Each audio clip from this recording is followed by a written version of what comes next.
and I still have this error in the slide, sorry. This is transmit a recessive bit, okay? Sorry. So a node only needs to transmit when he only needs to listen when he has a recessive bit. Why? Oh, I know the answer, but it's good to explain why. So basically, it's because of that. Because if a node has a dominant bit, it doesn't need to care about the state of the other nodes. He will continue anyway. He will continue transmitting his priority bits. He only needs to care about what is the state of other nodes when he is transmitting a recessive bit. Is that right, Björn? Yeah, sure. He knows already the results. So here I have, just to illustrate this, I have the example of the arbitration using wireless, so using WIDOM, the arbitration between three nodes. So here are the priorities, priority 4, 2, and 1. This is binary, priority in binary. So let's start transmitting the priority bits of these nodes.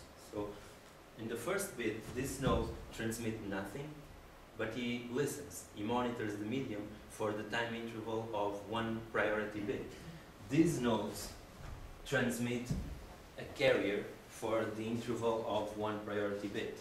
Okay? So here, this node, when he monitors the medium, he doesn't try to decode information. It just looks at the medium and sees there is energy in the medium. It doesn't try to decode any information. It just looks, there is energy in the medium. Okay, so he looks at the medium and he says, oh, there is someone transmitting a dominant bit, so I'll stop transmitting my priority bits. Okay, and then we move on to the next priority bit, and here the same thing happens, but now only that node is transmitting the dominant bit. This node monitors the medium and he says, oh, there is energy in the channel, someone is transmitting, so I'll stop. I know someone else has a higher priority than me. And then finally we reach the end of the transmission of the priority bits. In the last priority bit, that node was recessive. He monitored the medium, but it did not detect anyone else transmitting carriers. So he reaches the conclusion, I have reached the end of the arbitration and I am the winning node, so I can proceed to transmit my message. Okay. So one thing is, before I was talking about dominance and bitwise arbitration, and I was talking about that basically in the context of CAN. And in CAN the protocol says priorities are identifiers, so priorities are unique. Okay? We don't enforce that in WIDOM. We say that eventually two nodes can have the same priority, but obviously this will mean that if two nodes can have the same priority, it won't be collision free. So if we want the property of the protocol to be collision free, we need to have unique priorities. If we don't care about being collision free, then we can have two nodes with the same priority. Okay? And this can be exploited in some ways, because sometimes we actually don't care about transmitting any information afterwards, and so we can have collisions.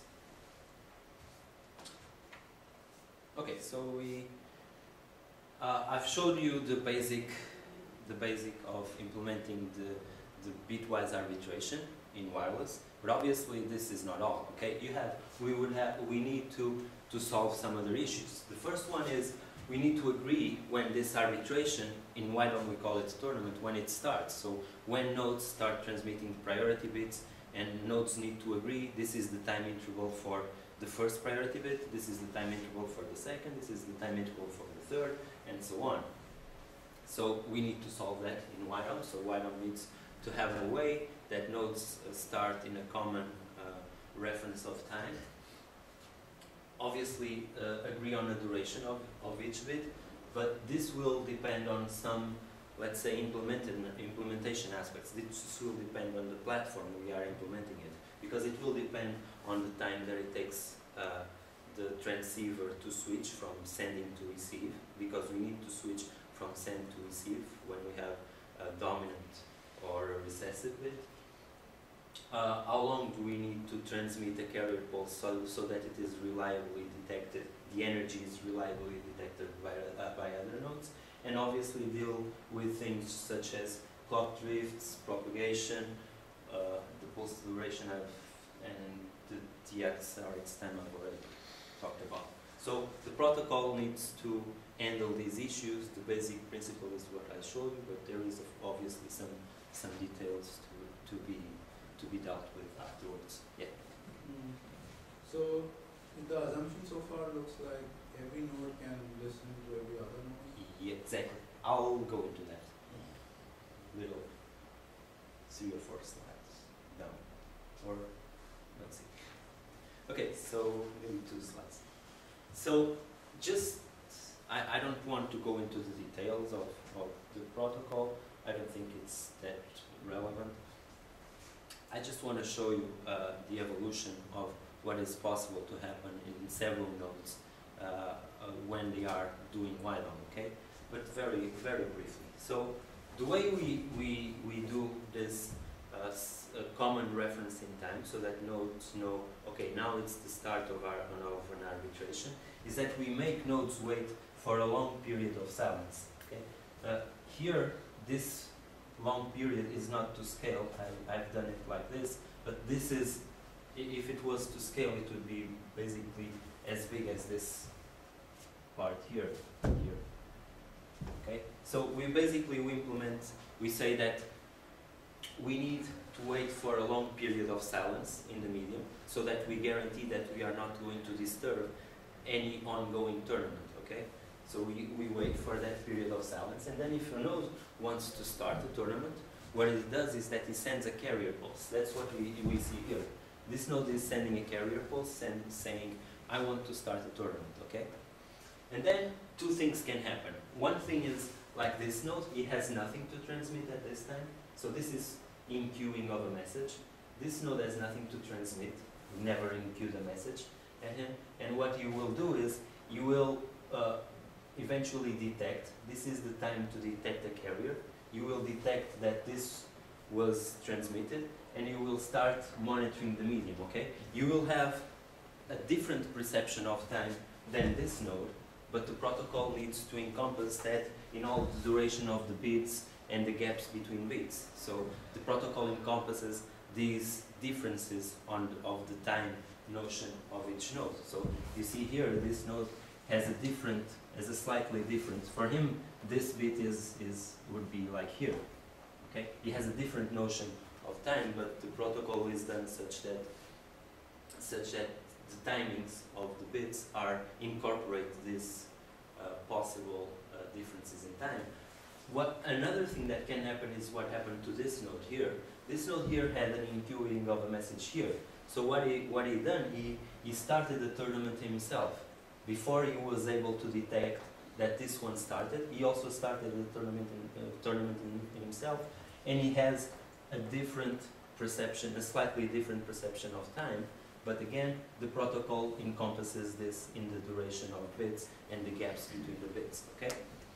So this is basically what I wanted to show you with this, is that nodes can have different perceptions. This has obviously an impact on the overhead of the protocol, because if we have to encompass these different perceptions of time, we have to make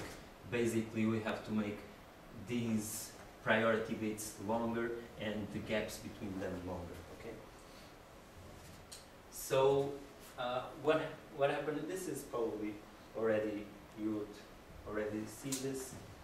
This node transmitted a dominant bit here, this also transmitted a dominant bit here, this one transmitted a dominant bit here, and this one detected this dominant bit in this part, so it didn't transmit his last. Here he had another dominant bit, but it didn't, because it detected this dominant bit. So finally, this node transmitted the message, these 2 were just listening. Sorry. You have some sort of fireworks synchronization before it, or no. In this version of the protocol, which it has no masters, it has no master node, it has nothing. All that we use as a synchronization is this first pulse. This is what gives the time reference for other nodes. Obviously, this has a cost, because this time reference